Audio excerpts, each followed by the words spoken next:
Kepada yang terhormat, Ibu Astri Juval selaku dosen pengampu. Assalamualaikum warahmatullahi wabarakatuh.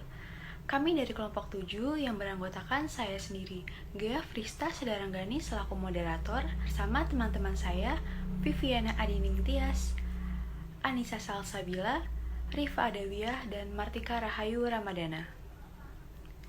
Izinkan kami untuk mempresentasikan hasil diskusi kami mengenai permasalahan lingkungan di Kota Bandung.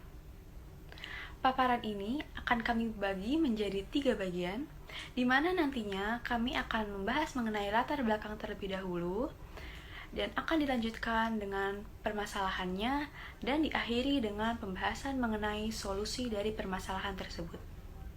Baik, langsung saja kita bahas ke bagian yang pertama yang akan disampaikan oleh Anissa Salsabila dan Rifa Adawiyah. Baik, di sini saya Anissa Salsabila yang akan menjelaskan tentang latar belakang pada paragraf pertama dalam persoalan permasalahan lingkungan di Kota Bandung.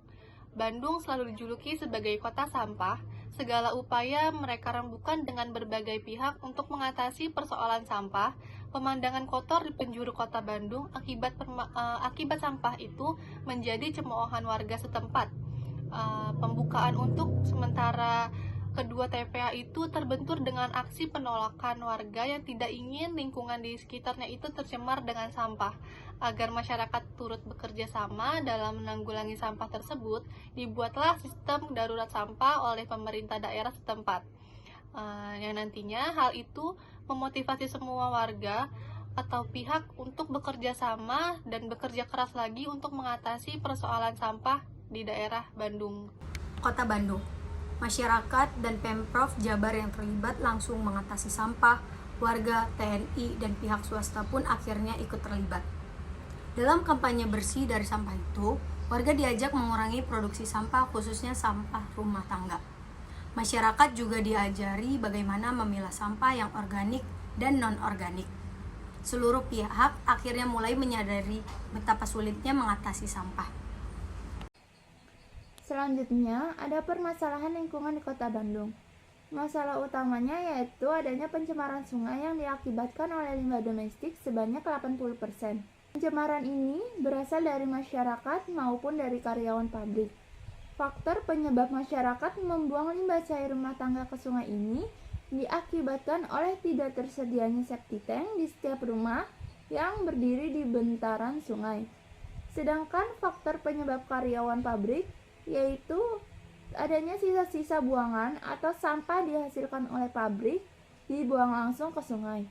Mengutip data dari BPS Kota Bandung tahun 2023, terdapat 24 sungai yang melintasi Kota Bandung, 5 diantaranya tercemar sedang, yaitu Sungai Cikendal, Cipamokolan, Cisaranten, Curug Dokdok, dan Cikondewa.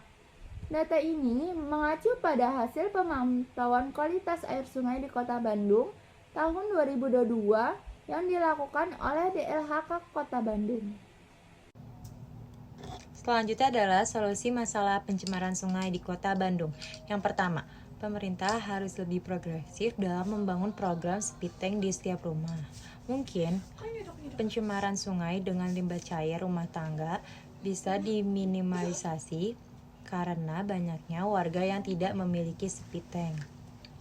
Sehingga saat ini saluran pembuangan hanya ke sungai-sungai.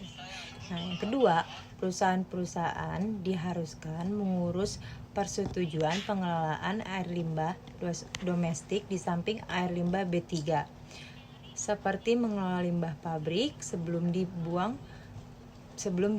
membatasi penggunaan bahan kimia, menggunakan bahan-bahan yang ramah lingkungan.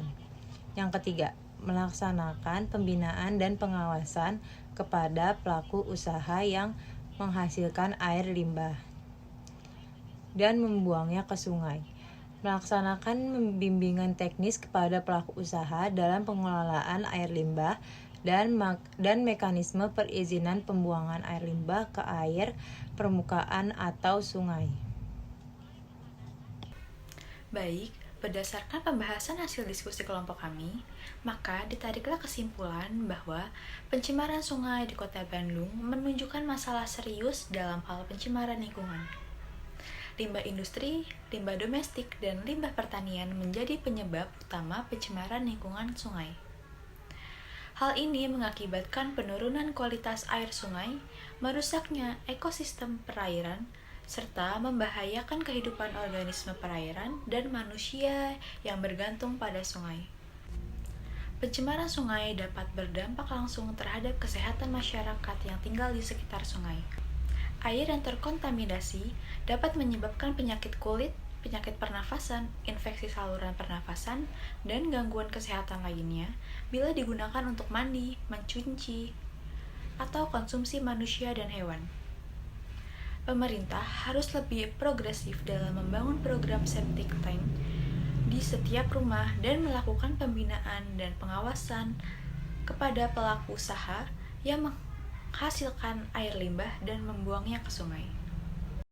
Sekian hasil diskusi presentasi dari kelompok kami. Kurang lebihnya mohon maaf.